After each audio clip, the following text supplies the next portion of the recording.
Okay, bismillahirrahmanirrahim. Assalamualaikum dan salam sejahtera kepada semua pelajar kimia tingkatan 4. So, hari ini kita pergi kepada Kumus Space sekali lagi.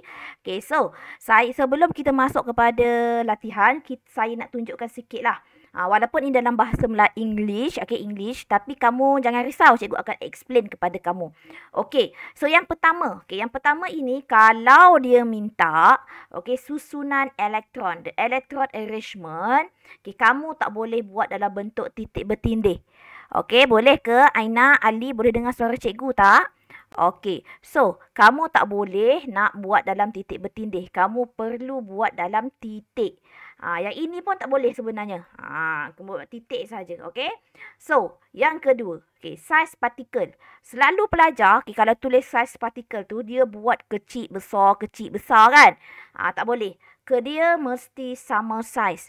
Okay, lagi satu, kalau contoh dalam keadaan solid, dalam keadaan pepejal, dia mesti dalam keadaan yang teratur dan tersusun rapat-rapat. Okay, tapi dalam keadaan liquid ataupun dalam keadaan cecair, dia boleh jauh-jauh tapi jangan jauh sangat. Okay, jangan jauh sangat. Okay, untuk gas dia boleh jauh-jauh. Dia boleh bergerak randomly. Dia boleh bergerak secara rawak. Okay, kemudian okey. So, yang ini adalah maksud. Maksud takat lebur. So, takat lebur ialah, kalau kamu buat takat lebur ialah satu point di mana pepejal bertukar menjadi cecair. Point. Point tak boleh ya. Kamu kena ambil perkataan suhu. Suhu ataupun temperature. Okey, kemudian. Okey, nukleus. Okay, nukleus mengandungi satu proton number. Kamu tak boleh kata satu proton number. Nombor proton tak boleh. Kamu kena cakap satu proton dan satu neutron. Yang nombor tu tak boleh. Ingat tu. Cikgu nak tunjuk macam mana cara nak jawab yang sebenar. Okay, nukleus mengandungi satu proton dan satu neutron. Tak boleh buat nukleus mengandungi satu nombor proton dan satu nombor neutron. Salah. Okey, kemudian, apa-apa lukisan? Okey, siapa yang hadir hari tu, apa-apa lukisan? Okey, yang ini salah dah ni. Dia kena buat satu lagi. Apa dia? Apa yang salah dalam ni? Walaupun ditulis kat betul. Okey, dia mesti buat, apa mana insert cikgunya shape. Okey, cikgu buatkan shape satu ya, bulat Okey, dia kena buat macam ni. Bulat. Okey, dalamnya ni barulah kamu letakkan kamu punya Y. Contoh Y. Okey. So, kamu punya lukisan mesti buat nukleus. Okey, catat ya. Okey, kamu mesti lukiskan di mana nukleus dia. Contoh Y macam ini. Okey, so hati-hati. Okey, kemudian bilangan elektron dekat luar ni kena betul. Okey, yang kedua. Okey, so kamu tahu. Okey, semalam cikgu dah ajar. Okey, dalam apa-apa zarah. Okey, zarah dia kita panggil apa? Dia mesti, kamu ingat. Kalau dia kata, terangkan apakah jenis zarah. Okey, kalau dia kata jenis zarah, mana cikgu punya pen? Okey, kalau dia kata jenis zarah, kena ingat zaim. Apa itu zaim? Zarah terdiri daripada atom, ion dan molekul. So, jangan ambil jawapan yang lain pula. Kalau dia kata apakah jenis zarah di dalam bahan tersebut. So, kamu 3 jawapan ni. Antara 3 ini sahaja. Okey, faham ya? Okey, so kemudian apa yang penting sahaja cikgu tunjukkan sekarang ni ya. Okey, so lagi. Lagi satu. Which one? Sudah hilang.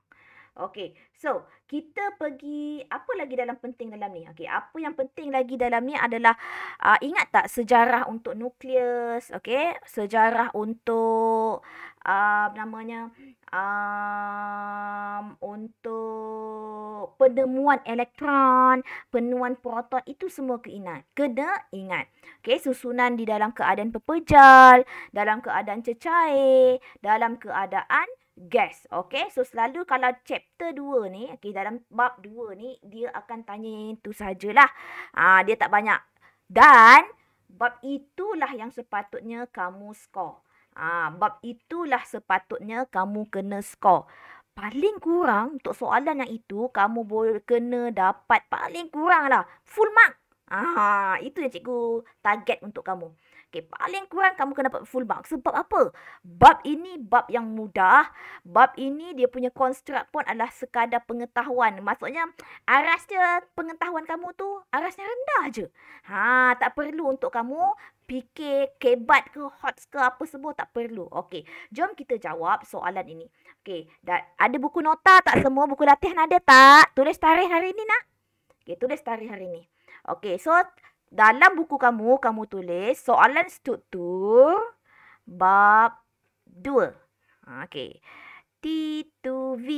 Okey, T2V tu maksudnya modul ni kita pakai ticket to victory. Okey, jom kita tengok. Jadual 3 menunjukkan 5 bahan dengan formula kimia masing-masing. So, kita ada iodin, kita ada lithium, kita ada naftalin, kita ada magnesium oksida, kita ada cuprum oksida. Okey.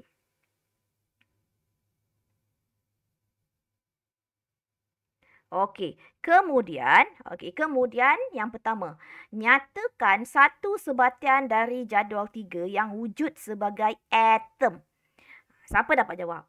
Yang mana atom?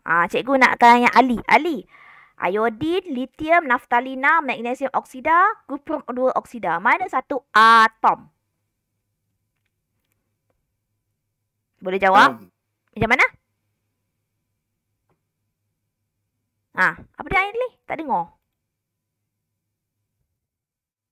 Yang mana terdiri daripada atom? Kalau atom ni cikgu kata apa? Kebanyakan dia adalah logam. Mana satu logam? Di atom hanya duduk dalam satu unsur sahaja. Dalam satu je. Dia satu jenis saja. Alisa, yang mana satu Alisa? Cium cikgu. Magnesium. Salah sayang. Okey. Cuprum. Salah. Okey, yang ini cikgu kata ikut kepada jadual. Yang mana dia tinggal satu sahaja. Yang mana satu sahaja. Dia terdiri daripada satu unsur sahaja. Yang mana? Lithium. Betul Ali? Cikgu tak berapa nak dengar Ali. Minta maaf Ali. Ya betul Ali. Ali betul. So, lithium. So, dalam buku kamu tulis soalan nombor 1A lithium. Tulis jawapan sahaja. Okey. So, kita pergi kepada soalan yang seterusnya. Namakan proses perubahan keadaan jirim apabila pepejal. So, nampak pepejal jadi gas. Pepejal jadi gas. Pepejal jadi gas. Apakah dia punya proses? Aina boleh dapat jawab tak Aina?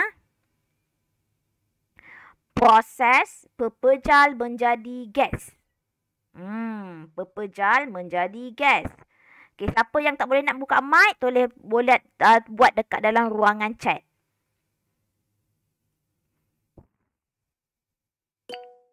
Kondensasi. Salah Aina. Kondensasi.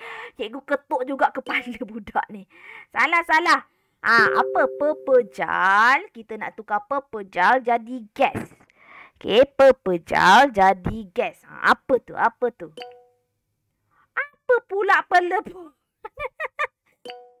Ada juga nak kena. Peleburan pepejal jadi cecair. Pepejal jadi gas apa? Bukan kondensasi. Salah. Mula dengan P. Boleh dapat? Pandai Syafika. Pemejaluapan. Dalam bahasa Inggeris sublimation. Pemejaluapan. Macam kena naik hantu cikgu pagi ni. Koma tak ingat.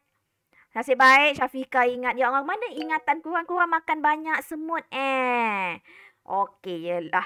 Okey, so rajak 6.1 menunjukkan graf suhu melawan masa apabila cecair naftalina disejukkan. So, maksudnya dia daripada cecair, dia akan jadi pepejal.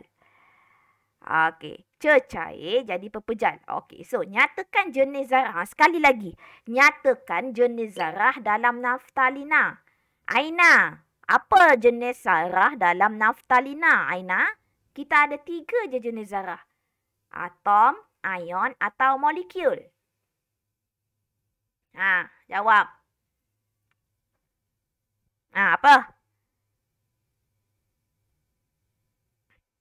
Anyone?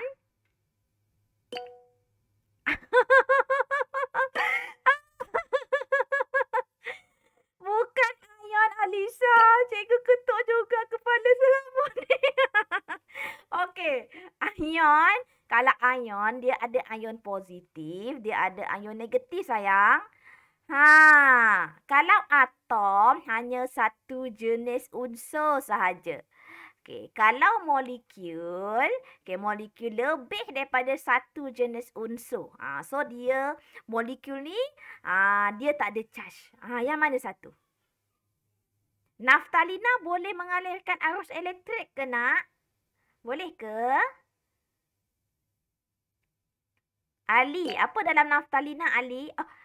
Oh, naftalina boleh aruskan. Mana boleh naftalina? Naftalina tu ubat gegat. Kalau lah ubat gegat tu yang dekat bilik kamu yang mak kamu guna nak bunuh lipas tu, kalau dia boleh flow current, the flow of electricity, maksudnya habislah kamu punya baju semua terbakar. Apa dia? Okey. Okey, yang mana satu? Naftalina. Cepat jawab. Betul, Aina. So, jawapannya adalah dia tak boleh conduct electricity. So, jawapannya adalah molekul. Okey, terima kasih Alisa. Betul pun akhirnya. Okey, so kita pergi kepada soalan yang seterusnya. Berdasarkan rajahnya, tekan takat beku. Ini pun hari tu cikgu dah ajar. So, mana satu takat beku yang constant? Mana? Apa maksud takat beku tadi? Freezing point. Apa maksud takat beku? Takat beku ialah suhu di mana cecair bertukar menjadi pepejal. Mana suhu dia? Mana satu suhunya? Mana yang lain ni? Pandai 83 Celsius. Alhamdulillah Alisa dah menemui jalan yang benar. Okey?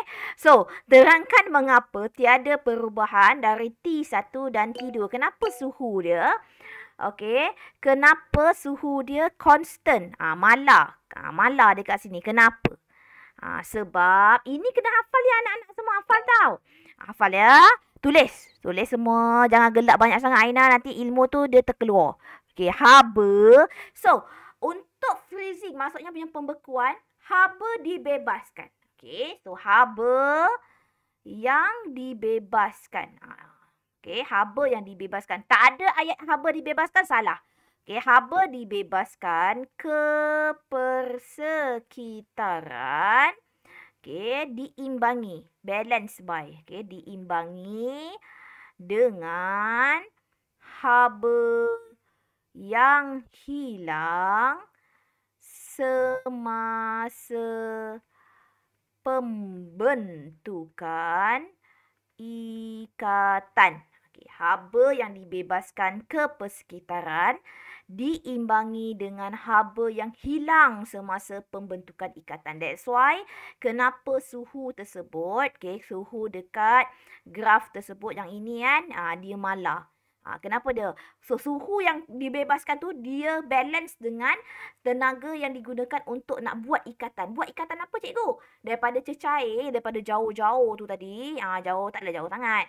Dia nak jadi bentuk yang rapat-rapat. Cikgu punya lukisan ni saiz ni tak sama. So, dah salah ni patutnya. So, kita nak jadikan dia rapat-rapat. So, tenaga haba yang dibebaskan tu diimbangi dengan haba yang hilang semasa pembentukan ikatan. Okey, nombor 4. Sekiranya cecair naftalina disejukkan secara cepat kepada pepejal tanpa dikacau berterusan sewaktu proses penyejukan, lakarkan. Ingat tak cikgu ajar hari tu? Siapa ada maksud teknik menjawab cikgu, patutnya boleh dah jawab. Siapa yang dah tengok YouTube cikgu, patutnya dah boleh jawab. So, macam mana? Macam ini ke? Macam ini ke? Betul ke? Tak betul kan? Mana yang betul Aina? Dia kena ada lengkung dekat bawah sini. Okey, so kita buat sini, nget. Lepas tu apa Aina? Dia kena melengkung dekat bawah. Okey, so dia kena tat sikit. Lepas tu barulah dia naik dekat sini. Okey, so kamu lukiskan ini je lah ya. Kamu lukiskan ini saja. Okey. So, ini kita panggil super cooling ataupun pembekuan secara melampau. Sebab kamu tak kacau. Okey. Pergi kepada rajah ini pula. Rajah 6.2 mewakili struktur atom bagi atom lithium. Apakah yang diwakili oleh simbol-simbol? So, macam mana kita nak tahu simbol-simbol? So, yang hitam ni apa? Saya nak tahu. Tengok. Ini kita tahu yang mengelilingi nukleus ni, kita panggil ini apa nak? Ini apa? Kita panggil dia adalah elektron. Betul? Ya, betul. Dia adalah elektron. So, yang kat dalamnya apa? Agak-agak ni. Yang ini. Yang ini yang ada circle warna biru ni. Ini apa? Ini apa? Siapa bijak? Okey, yang mana satu proton, Aina? Yang hitam ke yang circle biru? Oi!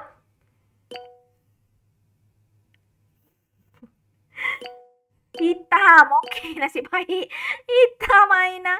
Hitam ni proton. Kenapa kamu kata proton? Sebab kamu tengok berapa ada elektron. Ada 1, 2, ada 3 elektron. Ingat tak cikgu cakap bilangan elektron adalah sama macam bilangan proton. Okey, so memang kena banyak lagi latihan. Cikgu tengok, aduh, macam makan semut banyak sangat. 1 tong agaknya minggu ni kita makan ya. Okey, so proton, bilangan proton mesti sama dengan elektron. So, yang circle biru ni apa namanya? Yang circle warna biru ni apa namanya? Neutron. Pandai Alisa. Okay, siapa-siapa nak belajar boleh belajar dengan Alisa. Alisa dah hilang dia punya neuron semua dah berhubung. Nampak gayanya hari ni? Okey, ya. Okey, so dah boleh jawab lah. Yang mana hitam ni adalah proton. So, yang circle biru ni adalah neutron. Yang warna putih ni adalah elektron. Pandai. Okey. So, pergi kepada soalan yang ini. Hitungkan nombor nukleon. Macam mana nak tahu hitungkan nombor nukleon? Apa maksud nombor nukleon? Nombor nukleon adalah pertambahan daripada jumlah apa? Jumlah apa? The sum of proton tambah proton tambah apa nak? Nukleon. Proton tambah neutron. So, proton tambah neutron. Berapa tu? So, proton kamu ada 3. Neutron kamu ada 4. 3 tambah 4 berapa?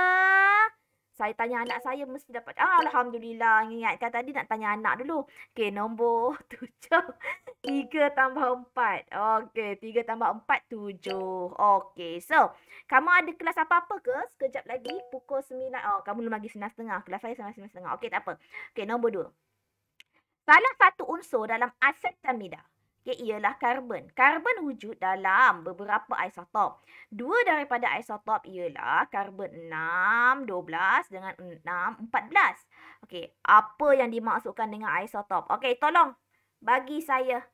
Okey, bagi saya. Apakah yang dimaksudkan dengan isotop? Hari tu masa teknik menjawab pun sudah ada. Nombor atas tu berbeza. Cikgu tak nak macam itu kan? Cikgu nak jawapan yang tepat kan? Cikgu kata definasi kena jawapan yang tepat. Okey, apa maksud isotop?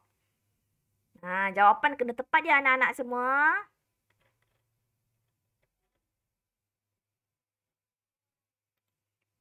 Mesti start dengan perkataan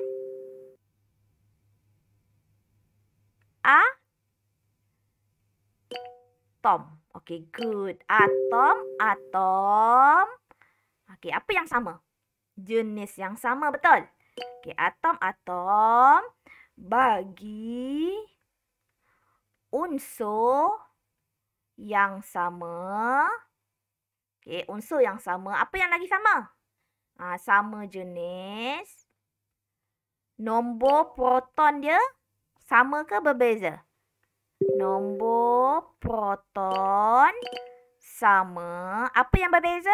Tetapi kamu boleh buat antara nukleon boleh. Kamu nak buat neutron pun boleh. Yang berbeza. Okey, so kalau kamu tak ada perkataan atom ni salah ya anak-anak semua. Kamu tak ada perkataan unsur, tak ada masalah lagi. Tapi perkataan atom kena ada. Atom bagi unsur yang sama jenis, nombor proton yang sama, tetapi nombor nukleon yang berbeza. Okey, nombor tertinggal. Okey, nombor nukleon yang berbeza. Ingat sekarang. Ingat sekarang, save betul-betul, jangan terkena virus kamu punya ingatan itu ya. Okey, so kita lihat kepada, okey, pandai, bagus. Kena ingat. Kena ingat kalau apa-apa definasi, kena ingat full sentence. Kena ingat satu dia punya maksud tu daripada awal sampai habis korang kena ingat. Okey. Nyatakan satu kegunaan. Tolong. Apa kegunaan isotop karbon dalam kehidupan? Apa kegunaan dia?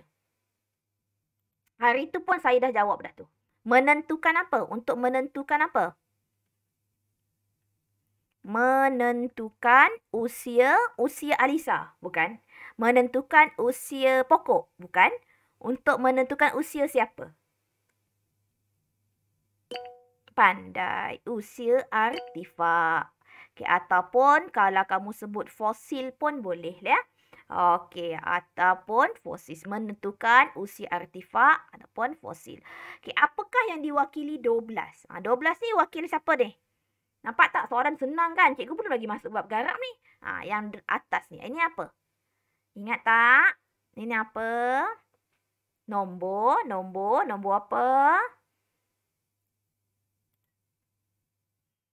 Nombor apa? Bukan nombor proton. Nombor apa, Ali? Nombor nukleon, sayang. Nombor nukleon dia. Apa neutron pula? Ada cikgu stres hari ni pagi ni cikgu belajar. Betul ke cikgu ajar belada 4 beta ni? Tengah confuse ni. Aduh. Okey, atas ni tak catat semua, catat. Catat ya sebelum cikgu jadi raksasa hijau. Yang atas ni nukleon. Nombor nukleon. Bawah ni Ali, yang kau cakap tadi proton, bawah ni proton Ali. Okey, nombor proton. So, nak dapatkan nombor neutron, so maksudnya nukleon tadi tolakkan dengan proton. Nukleon tolak proton. Barulah dapat neutron. Ingat tu ya. Okey. Oh, salah type. Okeylah. Okey. Tuliskan susunan. Okey, ni Ali mesti kena betul. Okey, susunan elektron bagi atom karbon. Atom karbon. Apa dia? Atom karbon. Ali? Yang mana kamu nak tengok? Kamu nak tengok nombor 12 ke? Kamu nak tengok nombor 6? 282. Ali! Dia nak elektron. Atas ni tadi kan nukleon. 28 pula. 24 pula. Okey, terima kasih Aina. 24. Astaghfirullahalazim, Syafiqah. Apa nak jadi ni Roma? 6 dah sayang. Okay, ni nombor proton. Nombor proton adalah sama seperti nombor elektron. So, berapa ni? 6. So, 6. Okey, salah tekan lagi. Yelah, salah tekan lagi ya. Okey, mengapa karbon digunakan sebagai piawai bagi menentukan jisim atom? So, yang ini tak apalah, kamu boleh salinlah. Sebab ini pengetahuan kena ingat tapi ya. Okey, sebab karbon adalah pepejal. Okey, ingat ya. Ataupun kamu nak kata mudah dikendali. Ataupun kamu nak tulis jisim yang tepat. So, mana-mana satu pun boleh. Okay? Mana-mana satu pun boleh. Okay, next. Yang ini. Okay, abundance. Ini nama abundance. Okay, yang ini ya, pengiraan ya, calculation. Okay. Isotop magnesium 24, magnesium 25, magnesium 26. Kelimpahan semula jadi adalah 79, 10% dan 11. Hitungkan jisim atom relatif bagi isotop magnesium 24, 25, 26. Siapa dapat jawab? Buku teks. Mana buku teks korang? Okey. Ada ke belajar tentang kelimpahan ni korang ni? Okey, tengok dulu ya. Muka surat berapa? Siapa dapat jumpa buku teks? Bolehlah tunjuk dengan cikgu muka surat berapa.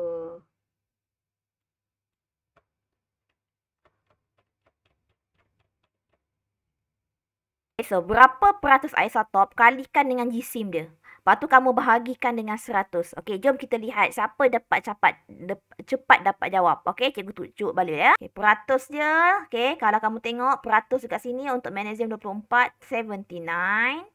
Okey, kalikan dengan jisim atom dia. Kalau tengok dekat sini, jisim atomnya adalah 24. So, kalikan dengan 24. Tambahkan dengan 10 kalikan dengan 25. Tambahkan dengan 11 kalikan dengan 26. Bahagikan dengan 100. Okey, so siapa ada kalkulator? Tolong tak kola tanda. Okey, berapakah jawapan kamu? Okey. Soalan bab 2. Okay, yang tadi berapa? 24.32 ya. Yang jawapan yang tadi 24.32. Tahniah Alisa. Alisa betul. Okey, pergi kepada soalan esei. Kita dapat satu soalan esei, jadilah. Okey. Okey, selamat datang kepada siapa yang baru datang tu. Okey, selamat datang ya. Okey. Okey, so nyatakan 4 maklumat yang diperolehi daripada perwakilan di atas. So, kalau kamu nampak dekat sini, oh ini, apa maklumat yang kamu dapat? Apa maklumat yang kamu boleh dapat? Okey, tolong. Okey, siapa dah boleh jawab? Okey, apa maklumat yang kamu boleh dapat? Okey, cepat-cepat. Keluarkan maklumat. Apa yang kamu boleh dapat? Senaraikan dekat cikgu. Tulis kat ruangan chat kalau malas. Korang ni tak nak keluarkan suara lah. Suara-suara rindu pulak dengan koma kan? Dia nak 4 maklumat. Apa maklumat yang kamu boleh bagi tahu dengan cikgu dekat situ? 281. Apa itu 281 Alisa? Proton. Okey, berapa bilangan protonnya, Aina? Okey, so kamu tak boleh kata proton sahaja. Nombor proton. Okey, tulis penuh-penuh. Okey, nombor proton. Okey, apa nama unsur ni? Apa nama unsur ni? Na apa nama dia? Okey. Cikgu faham. Okey, unsur dia adalah natrium. So, apa lagi maklumat kamu dapat? Okey, selain daripada nombor proton, nombor apa lagi kamu dapat? Nombor nukleon. So, nombor nukleon kamu berapa?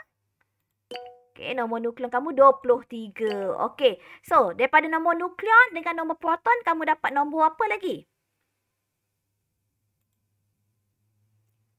Ini atas ni nombor nukleon, bawah ni nombor proton. Nombor neutron. So, berapa nombor neutron kamu? 23 tolakkan dengan 11, dapat 12. So, nombor neutron dia adalah 12. So, apa nama unsur ni? Okay, apa nama unsur ni? Unsur ni nama dia adalah natrium. Terima kasih. So, dapat dah 4 point? Okay, tulis sama-sama dengan cikgu. Nombor 2A. 1. Okey. Unsur tersebut adalah natrium.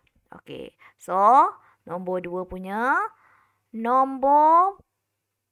Tulis ya. Nombor proton adalah 11. Okey, apa lagi tadi yang Aina tuliskan tadi? Nombor nukleon. So, nombor nukleon adalah 23. Okey, nombor 4. Bilangan. Kita tak panggil nombor ya. Kita panggil bilangan neutron adalah 12. So, ada berapa point yang kamu dapat kat sini? Okey, kamu dapat 4 point. Okey, point nombor 1, P1, P2, P3 and P4. So, kamu ada 4 point dekat sini. Okey. So, soalan dah salin ke? Semua orang dah salin? Okey. So, kita pergi kepada next. Okey, question. Okey. Natrium 24 dan adalah isotop kepada natrium 23. Okey. Okey, natrium 23. Habib pergi ke Abah sayang. Okey, lukiskan dan huraikan struktur atom bagi natrium 24. Terangkan mengapa neutron 23 dan 24 adalah isotop. Okey, kalau dapat soalan macam ini, dapat saja soalan macam ini, tolong keluarkan apa yang dia minta. Okey, yang pertama dia minta apa? Okey, dia minta apa semua? Habib, Habib, Habib, Habib. Habib nak apa? Pergi ke Abah ya? Okey, nak cucu. Okey, nak cucu ke Abah jap. Okey. So, markah 6. Maksudnya kamu kena ada 6 poin. Dia kata lukiskan huraikan struktur atom. So nak lukiskan tu mesti ada rajah. So yang pertama cikgu buka satu blank page ya. Kejap ya, cikgu buka blank page.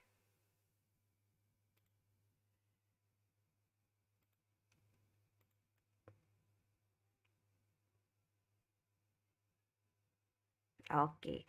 Yang pertama. Okey, yang ini jawapan untuk yang pertama. Okey, jawapan nombor 1. Okey, lukiskan struktur tu kamu kena lukiskan lah. Okey, ini dia punya neutron. Okey, neutron pula. Nukleus. Okey, dalam ini kita ada 13 neutron, kita ada 11 proton. Cikgu, mana-mana cikgu nak tahu? Daripada tadi, soalan tadi. Okey ya. Cikgu tengok tadi, sebab kamu dah namakan tadi kan. So, dia nak lukiskan huraikan untuk neutron 24. So, kalau neutron 24 ni maksudnya, so kalau nombor 24 tu maksudnya dia punya proton tetap sama, 11. So, tapi atasnya tu je kamu tukarkan kepada 24. Maksudnya Na 12, 11, yang atasnya 24. So, nukleon dia 24, proton dia 11. So, nak dapatkan neutron 24 tolakkan dengan 11. Okey, so dekat dalam ni, dekat tengah-tengah tu, tolong buatkan dia punya struktur kan dia minta. So, cikgu dapat dah macam ini. Okey, kemudian first shell. Okey, kemudian second shell, petala yang kedua dan petala yang ketiga. Okey. So, dapat yang ini. Okey, kita tuliskan macam biasalah. Dia ada 2 elektron. Yang ini dia punya susunan ada 8. Mana cikgu tahu dia ada 8? Yang ini proton. Proton dia ada 11 kan?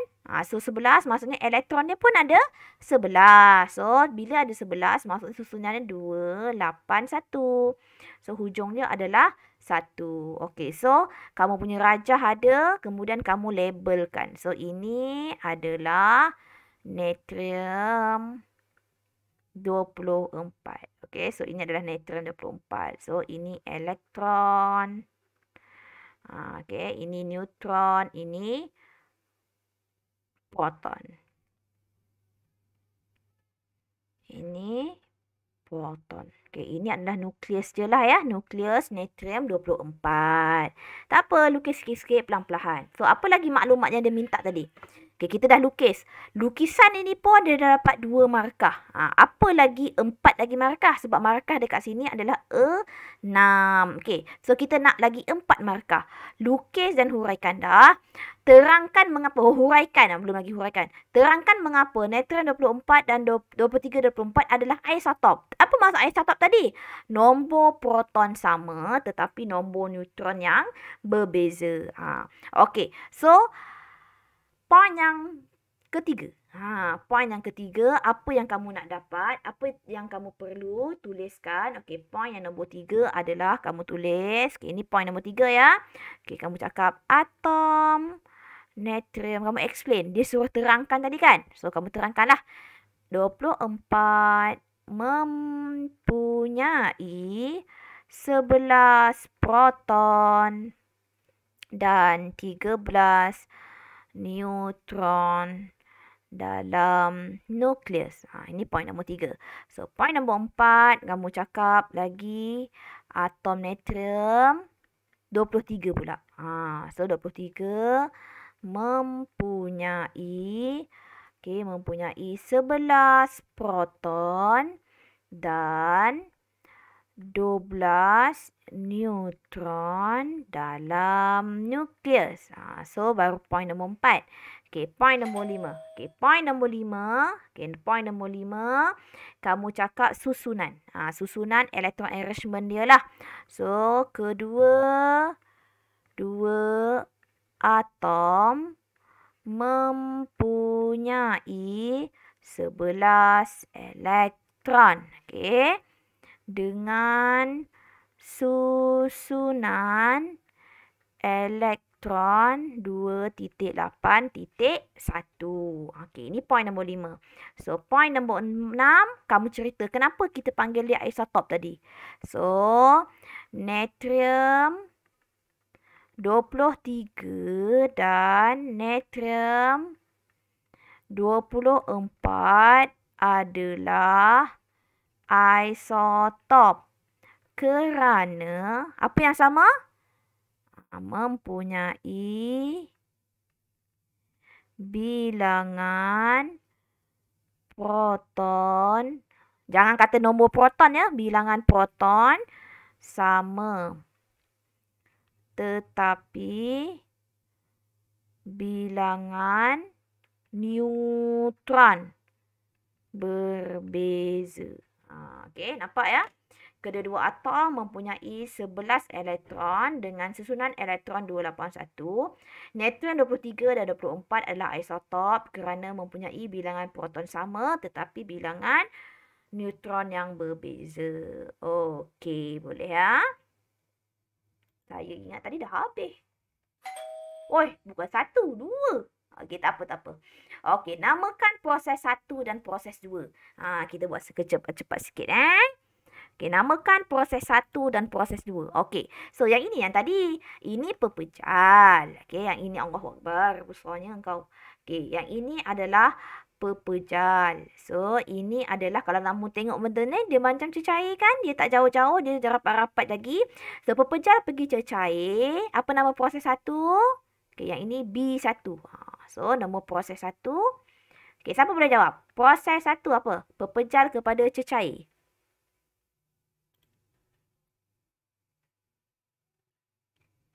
Pepejal jadi pandai. Peleburan. Okey, proses 2. Cecair jadi pepejal.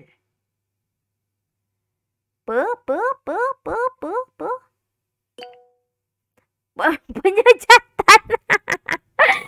Kau asal buat lawak sangat Aina, woi. Cecair jadi pepejal. Ini cecair ke gas ni? Cakap abang cikgu sikit. Dia macam gas ni. Bukanlah weh, ini gas lah. Ya Rabbi, ini gas. Sorry, ini gas. So, kalau pepejal jadi gas. Pepejal jadi gas adalah pendidihan. Gas jadi pepejal, barulah betul macam Aina cakap tadi. Aina cakap ke? Kondensasi. Okey, gas jadi pepejal, kondensasi. Pemejal wapat pun boleh juga. Okey, so kita pergi kepada soalan yang seterusnya. Bandingkan. Okey, kalau soalan itu bandingkan, buatlah dalam bentuk jadual. Okey, buat dalam bentuk jadual. Kenapa? Sebab point yang ini 2 markah, point ini 2 markah, point ini 2 markah, point ini pun 2 markah. So, kamu dah tahu tadi. X tadi pepejal, Y tadi gas. So, kamu katalah susunan dia. Okey, so kita buat susunan betul-betul ya. Sama-sama dengan cikgu ya. Lepas tu dah habis kan? Okey, dah habis dah.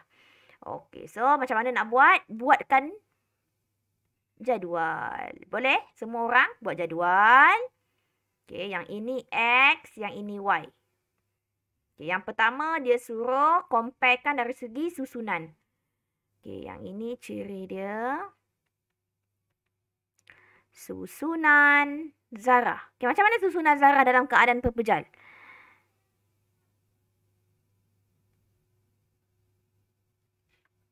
Dalam keadaan pepejal. Okay, siapa dapat jawab?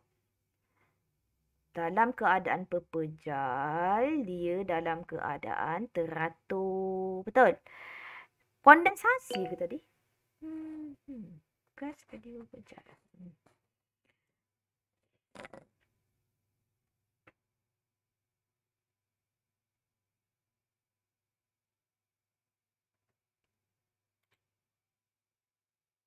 Okey, so kalau ini adalah perbezaan di antara zarah X dan zarah Y. Okey, zarah X, okey, zarah Y. Okey. Okey, kemudian, okey, so zarah disusun dalam keadaan padat dan teratur. Kalau Y dia berjauhan antara satu sama lain. Okey, pergerakan zarah dia bergetar dan tidak bergerak. Okey, maksudnya dia tetap pada tempat dia. Macam ni kita nak bergetar dan tidak bergerak, tetap di tempatnya. Tetap di tempatnya. Kamu cari dalam buku teks ni tak berapa tepat lah. Okay, yang Y ni bergerak secara rawak. Okay, daya tarikan kat sini dia kuat. Maksudnya, dia punya tarikan antara zarah. Kenapa? Sebab dia rapat-rapat. So, tarikan dia sangat kuat lah. Okay, tarikan kat sini adalah rendah ataupun lemah. Okay, pun boleh. Okay, kandungan tenaga. So, X ni kandungan tenaga dia rendah. Y ni tinggi. Okay. Sebab apa? Sebab dia boleh bergerak di antara satu sama lain. Okay. Yang menjumpai struktur atom, John Dalton, J.J. Thomson, Ernest Rutherford, Niels Bohr dan James Chadwick. Okey, boleh ya? Okey. So, itu sahaja kelas cikgu hari ini. Terima kasih banyak-banyak sebab hadir.